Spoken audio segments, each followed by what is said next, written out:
देखिए दोस्त, आज के वीडियो में हम बात करने वाले हैं यूपी पॉलिटेक्निक इंट्रेंस एग्जाम 2020 के मोस्ट इम्पॉर्टेंट चैप्टर परसेंटेज के बारे में। यह परसेंटेज का पार्ट 6 वीडियो है।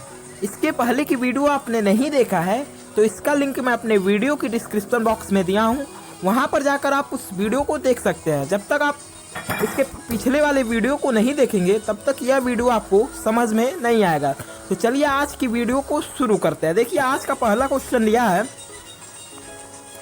यदि एक गांव की जनसंख्या में पहले साल 37.2% की वृद्धि हो जाए और दूसरे साल के अंत में 16.2% की कमी कर दी जाए और तीसरे साल के अंत में 9.1% की कमी कर दी जाए तो गांव की जनसंख्या 3 साल बाद 25,000 हो जाएगी। तो गांव की वर्तमान जनसंख्या ज्ञात कीजिए। देखिए इस तरह का प्रश्न मैं अपने पार्ट 5 वीडियो में करवा चुका हूं। अगर आप पार्ट 5 वीडियो को नहीं देखे हैं तो इसका लिंक मैं अपने वीडियो के डिस्क्रिप्शन बॉक्स में दिया हूं, वहां पर जाकर आप उस वीडियो को देख सकते हैं। जब तक आप उसमें मैं अपने इस क्वेश्चन को बेसिक से समझाया हूं तो उस वीडियो को जाकर आप देखिए। देखिए सबसे पहले क्वेश्चन को समझते हैं। क्वेश्चन क्या बोल रहा है, लिखा है एक गांव की जनसंख्या में पहले साल 37.1% की वृद्धि होती है। देखिए फर्स्ट ईयर में 37.1% की वृद्धि होती है। जैसा कि हम लोग को मालूम है 37.1% का वैल्यू होता है 3/8। अब देखिए वृद्धि हो रहा है इसलिए हम ऊपर वाला संख्या प्लस कर दिए हैं। अब आप पूछेंगे कि ऊपर वाला संख्या क्यों प्लस किए हैं, क्योंकि 8 का 37.1% का वैल्यू होता है ऊपर वाला संख्या यानी कि 3, क्योंकि 8 का 37.1% ऊपर वाला संख्या क्यों होता है देख लीजिए। जैसे कि 8 का 37.1/2%, जैसा कि हम लोग को मालूम है 8 गुणे 37.1/2% का वैल्यू होता है 3/8। अब इसके जगह पे 3/8 का वैल्यू पुट करेंगे तो 8 से 8 कट जाएगा और कितना हो जाएगा 3। इसलिए कोई भी संख्या का पूछे इतना परसेंट कितना होगा कि ऊपर वाला संख्या ही होगा। देखिए क्वेश्चन में बोला है फर्स्ट ईयर में 37.1/2% की वृद्धि होती है तो 8 का 37.1/2% ऊपर वाला संख्या इसलिए 3 की वृद्धि हो गई। अब क्वेश्चन आगे बोला है दूसरे साल के अंत में 16.2% की कमी होती है। देखिए दूसरे साल के अंत में 16.2% की कमी, जैसा कि हम लोग को मालूम है 16.2% का वैल्यू होता है 1/6। कमी हो रही है इसलिए हम ऊपर वाला संख्या माइनस कर दिए हैं। अगर आपको यह समझ में नहीं आ रहा है कि ऊपर वाला संख्या प्लस क्यों कर रहे हैं माइनस क्यों कर रहे हैं तो मेरे पार्ट 5 वीडियो को देखिए, आपको गारंटी से समझ में आ जाएगा। तो चलिए आगे बढ़ते हैं। देखिए और आगे क्वेश्चन ने दिया है और तीसरे साल के अंत में 9.1/11% की कमी कर दी जाए। देखिए तीसरे साल के अंत में 9.1/11% की कमी होती है तो जैसा कि हम लोग को मालूम है 9.1/11% का वैल्यू होता है 1/11। ठीक, कमी हो रही है इसलिए हम ऊपर वाला संख्या माइनस कर दिए। देखिए दोस्त इतना करने के बाद आप क्या करना होगा, इन तीनों में एक अनुपात ज्ञात करना पड़ेगा। देखिए मैं यहाँ पर अनुपात ज्ञात किया हूँ कि फर्स्ट ईयर में पहले जनसंख्या 8 था, अब 8 का 37.1/2% ऊपर वाला संख्या वृद्धि हो रही थी इसलिए हम 8 में 3 प्लस कर देंगे। जब 8 में 3 प्लस कर देंगे क्या हो जाएगा 11 हो जाएगा। इसलिए जनसंख्या पहले 8 था, अब 3 साल बाद जनसंख्या 11 हो जाएगी अनुपात के हिसाब से। अब सेकेंड ईयर में भी ऐसे करना है। सेकेंड ईयर में 16.2% की कमी होती है यानी कि इसका वैल्यू होता है 1/6। मान लीजिए पहले जनसंख्या 6 थी, अब 6 का 16.2% ऊपर वाला संख्या होता है। कमी हो रही है तो 6 में 1 माइनस करेंगे क्या होगा 5। तो 3 साल बाद जनसंख्या कितना हो जाएगा 5 हो जाएगा। अब तीसरा देखिए थर्ड ईयर में दिया है 9.1/11% की कमी होती है जिसका वैल्यू होता है 1/11। मान लीजिए तीसरे साल में वर्तमान में पहले जनसंख्या 11 थी तो 3 साल बाद जनसंख्या कमी होकर 10 हो जाएगी। अब देखिए मैं अपने पार्ट 2 वीडियो में एक अनुपात और सर्वानुपात का नियम बताया था कि इधर वाला संख्या का मल्टीपल करने पर जो वैल्यू वर्तमान में होती वह वैल्यू आता है और इधर वाला संख्या का मल्टीपल करने पर जो वैल्यू मतलब 3 साल बाद 4 साल बाद हो जाएगी वह वैल्यू आता है। तो इससे पहले मैं आपको बताया था जो वैल्यू आपस में कटती हो उसे काट लेते हैं। जैसे देखिए क्या क्या कट रहा है, 11 से 11 कट रहा है, और क्या कट रहा है, और देखिए ये कट गया 2 से कट गया, 2 3 6 और 2 5 10। इतना करने के बाद आप कुछ नहीं कट रहा है। अब इसका मल्टीप्लाई करेंगे तो 8 से 24, और 24 में 1 का गुणा करेंगे तो 24 ही आएगा, और इसमें गुणा करेंगे 5वां 25, और 25 में 1 का गुणा करेंगे तो 25 हो जाएगा। इतना करने के बाद आपको क्या करना होता है, बस आपको क्वेश्चन को देखना है। देखिए पहले जनसंख्या, वर्तमान में जनसंख्या 24 है, लेकिन 3 साल बाद जनसंख्या 25 हो जाएगी। हमारे क्वेश्चन के लगाने के अनुसार यह वैल्यू प्रकट हुआ है, लेकिन क्वेश्चन कुछ अलग ही बोल रहा है। क्वेश्चन क्या बोल रहा है, 3 साल बाद जनसंख्या 25,000 हो जाएगी, लेकिन हमारे लगाने के अनुसार 3 साल बाद जनसंख्या क्या हो रही है, 25 हो रही है, लेकिन क्वेश्चन बोल रहा है 25,000 हो जाएगी। यहाँ पर 25 का वैल्यू कितना दिया है, 25,000। अब देखिए 25 का वैल्यू 25,000 दिया, तो कितना का मल्टीपल पे, 1000 के मल्टीपल पे। अगर 25 में आप 1000 का गुणा कर देंगे तो आ जाएगा 25,000। अगर आप पूछेंगे कि 1000 कहाँ से आया, अगर आप 25,000 में इसमें आप इसका भाग दे देंगे 25 का, तो इसको डिवाइड करेंगे तो इसका वैल्यू 1000 आ जाएगा, और जो 1000 आता है वही इसका मल्टीपल होता है। देखिए जब ये आप 1000 के मल्टीपल पे है, तो यह संख्या भी 1000 के मल्टीपल पे होकर 24 में 1000 का गुणा करेंगे तो 24,000 हो जाएगा। यही गांव की वर्तमान जनसंख्या है। तो हमसे क्या पूछा था गांव की वर्तमान जनसंख्या याद कीजिए। देखिए गांव की वर्तमान जनसंख्या क्या हो जाएगी, 24,000, यानी कि वर्तमान में गांव की जनसंख्या 24,000 है, और यह 3 साल बाद की जनसंख्या। अगर आपसे क्वेश्चन में बोल देता 3 साल बाद गांव की जनसंख्या बताइए, तो यह 25,000 आंसर हो जाता। परीक्षा में यह भी पूछ सकता है, और इसमें लेकिन इस क्वेश्चन में वर्तमान जनसंख्या पूछा था। तो चलिए अगले क्वेश्चन की तरफ बढ़ते हैं। देखिए अगला क्वेश्चन दिया है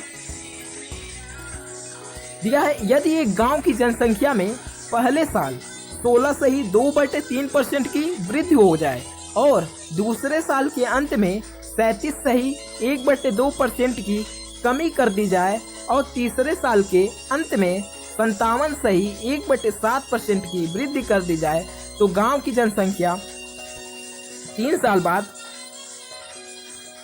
1,65,000 हो जाएगी। तो गांव की वर्तमान जनसंख्या ज्ञात कीजिए। देखिए यह प्रश्न पिछले वाले क्वेश्चन की तरह है। अगर आपको यह क्वेश्चन आता है तो इसका जवाब मुझे कमेंट बॉक्स में इसका आंसर बताइए। तो चलिए इस क्वेश्चन को सॉल्व करते हैं। कैसे आप इस क्वेश्चन को सॉल्व करेंगे, चलिए आइए देखते हैं। देखिए गांव में दिया है पहले साल 16 से ही 2/3% की वृद्धि होती है। फर्स्ट ईयर में गांव की जनसंख्या में 16 से ही 2/3% की वृद्धि होती है। जैसा कि हम लोग को मालूम है 16 से ही 2/3% का वैल्यू होता है 1/6। वृद्धि हो रही है इसलिए हम ऊपर वाला संख्या प्लस किए हैं। अगर आपको यह समझ में नहीं आया कि ऊपर वाला संख्या प्लस क्यों किए हैं, तो मेरा पार्ट 2 वीडियो को देखिए, आपको गारंटी से समझ में आ जाएगा। तो चलिए आगे बढ़ते हैं। देखिए आगे बढ़ने पर दूसरे साल के अंत में 37 से ही 1/2% की कमी होती है।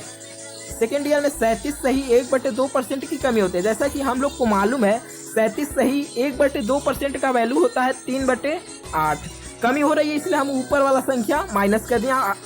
हरदम हमेशा आपको ऊपर वाला संख्या ही या तो प्लस, अगर वृद्धि होगी तो प्लस करना है, अगर कमी हुई तो माइनस करना है। तो देखिए तीसरे साल के अंत में दिया है, और तीसरे साल में 37 से ही 57 से ही 1/7% की वृद्धि होती है। तीसरे साल में 57 से ही 1/7% की वृद्धि होती है। जैसा कि हम लोग को मालूम है 57 से ही 1/7% का वैल्यू होता है 4/7। अगर वृद्धि हो रही तो ऊपर वाला संख्या प्लस कर देंगे। इतना करने के बाद पिछले वाले क्वेश्चन की तरफ, पिछले वाले क्वेश्चन में भी हम ऐसा किए थे, अब इसमें भी ऐसा ही करना है। इतना करने के बाद हम इसका अनुपात ज्ञात किए थे। अनुपात कैसे ज्ञात किए थे, फर्स्ट ईयर में पहले जनसंख्या 6 थी, तो 6 का 16 से ही 2/3% की वृद्धि हुआ, यानी कि 1 का वृद्धि हुआ। जब 6 में 1 जोड़ेंगे क्या हो जाएगा, 7 हो जाएगा। तो पहले जनसंख्या 6 थी, तो 3 साल बाद जनसंख्या 7 हो जाएगी फर्स्ट ईयर में। और सेकेंड ईयर में क्या दिया, 37 से 1/2% की कमी, यानी कि 3/8। पहले जनसंख्या 3 थी, तो 3 साल बाद जनसंख्या 8 में 3 को माइनस करेंगे क्या हो जाएगा, 5 हो जाएगा। तो 3 साल बाद जनसंख्या 5 हो जाएगी, वो भी सेकेंड ईयर में। अब थर्ड ईयर में क्या बोला है, पहले जनसंख्या 7 थी, तो 4 साल बाद वृद्धि हो रही है जनसंख्या में, यानी कि 4 की वृद्धि। 7 में 4 को प्लस करेंगे तो 7 4 11। अब इतना करने के बाद जो वैल्यू आपस में कट रही हो उसे काट लेते हैं। जैसे 7 से 7 गया, अब क्या कट रहा है, अब कुछ नहीं कट रहा है, अब इसका आपस में मल्टीप्लाई कर देंगे। तो 8 में 6 का मल्टीप्लाई करेंगे तो 48 होगा, और 48 में 1 का मल्टीप्लाई करेंगे तो 48 ही आएगा। अब इसका मल्टीप्लाई करेंगे तो 11 पचे 55, और 55 में 1 का मल्टीप्लाई करेंगे तो 55 होगा। देखिए गाँव की वर्तमान जनसंख्या कितनी है, 48 है, और 3 साल बाद जनसंख्या 55 हो जाएगी। लेकिन क्वेश्चन कुछ अलग ही बोला है। क्वेश्चन बोला है 3 साल बाद गांव की जनसंख्या 1,65,000 हो जाएगी, लेकिन मेरा 3 साल बाद जनसंख्या कितना हो रहा है, 55 हो रहा है। लेकिन 55 का वैल्यू 1,65,000 दिया है, तो कितना का मल्टीपल पे, 3000 के मल्टीपल पे। अगर आपको यह समझ में नहीं आ रहा कि 3000 कहाँ से आया, अगर आप 1,65,000 में अगर आप 55 का भाग दे देंगे तो 3000 आ जाएगा, तो 3000 का मल्टीपल हो जाएगा। तो जब यह संख्या 3000 के मल्टीपल पे है तो ये भी संख्या 3000 के मल्टीपल पे हो जाएगी। जब 48 में 3000 का गुणा करेंगे तो 1,44,000 आ जाएगा, और यही गांव की वर्तमान जनसंख्या है। और 3 साल बाद गांव की जनसंख्या 1,65,000 हो जाएगी, जो कि क्वेश्चन में हमें दिया था। तो हमसे क्या पूछा था तो गांव की वर्तमान जनसंख्या ज्ञात कीजिए। देखिए गांव की वर्तमान जनसंख्या क्या आ गया, 1,44,000। अगर हमारी वीडियो आपको पसंद आ रही है तो वीडियो को लाइक करें, शेयर करें, और आप चैनल पर नए हैं तो चैनल को सब्सक्राइब करें। तो चले हैं अगले क्वेश्चन की तरफ। देखिए अगला क्वेश्चन दिया है, अनुष्का के पास जितने पैसे थे उसका 33 सही 1/3% विराट को, और शेष धन का 50% कपड़ों पर खर्च कर देती है। तो अंत में उसके पास शेष धन 1270 रुपए बचते हैं। बताइए शुरू में उसके पास कितना धन था। देखिए दोस्त, इस तरह का प्रश्न परीक्षा में बहुत बार आता है, इसलिए आप इसे ध्यानपूर्वक समझिए। देखिए जितने पैसे थे उसका 33 सही 1/3% विराट को दे देती है। 33 सही 1/3% का वैल्यू होता है 1/3। अब मान लीजिए अब किसी को पैसा दे रही है, इसलिए 1 को ऊपर माइनस कर देंगे, और शेष धन का 50% कपड़ों पर खर्च कर देती है। तो 50% का वैल्यू होता है 1/2 खर्च कर रही है, इसलिए ऊपर वाला संख्या माइनस कर देंगे, जैसा कि मैं हर वीडियो में आपको बताते आ रहा हूँ। अब इनका आप अनुपात ज्ञात करेंगे। इस परसेंटेज में सारा अनुपात का ही खेल है। अगर आपको अनुपात निकालने आता है तो आप हर क्वेश्चन को सॉल्व कर सकते हैं। तो देखिए मान लीजिए पहले 33 से 1/3% विराट को, और शेष धन का 50% कपड़ों पर। मान लीजिए अनुष्का के पास पहले 3 रुपए था, अब उसमें 1 रुपए विराट को दे दिए, तो अब कितना बचा, 2 बचा। अब देखिए कपड़ा कितना खरीदती है। मान लीजिए अनुष्का के पास 2 रुपए थे, अब 1 रुपए का कपड़ा खरीद ली, तो कितना बचा, 1 रुपए अब उसके पास बचा। अब इसका मल्टीपल करेंगे। इससे पहले जो वैल्यू आपस में कट रही है उसे काट लेते हैं। जैसे 2 से 2 गया, इतना करने के बाद आपको मल्टीप्लाई करना होगा। 3 एक कन्नम 3 और 1 एक कन्नम 1। अब मान लीजिए पहले अनुष्का के पास 3 रुपए थे, अब कितना बचेंगे, 1 रुपए। लेकिन क्वेश्चन कुछ अलग ही बोल रहा है। बोला है उसके पास शेष 1270 रुपए बचते हैं। 1 का वैल्यू कितना दिया है, 1270। कितना का मल्टीपल पे, 1270 के मल्टीपल पे। तो यह संख्या भी 1270 के मल्टीपल पे क्या हो जाएगी, 3810 हो जाएगी। तो उसके पास कुल धन 3810 रुपए था। तो अगर हमारी वीडियो आपको पसंद आ रही है तो वीडियो को लाइक करें, शेयर करें, और चैनल को सब्सक्राइब नहीं किया है चैनल को सब्सक्राइब करें। तो चलते हैं अगले क्वेश्चन की तरफ। देखिए अगला बस इतना ही क्वेश्चन है आज के लिए, बस इतना ही। तब तक के लिए bye bye, take care, hope you like it. अगर हमारे चैनल को आपने सब्सक्राइब नहीं किया है तो चैनल को सब्सक्राइब करें, तथा यह वीडियो अपने यारों दोस्तों में वीडियो को ज़्यादा से ज़्यादा शेयर करें, ताकि आपके यार दोस्त भी इस वीडियो का फायदा उठा सके। चलते हैं आज के लिए बस इतना ही। तब तक के लिए bye bye, take care, hope you like it.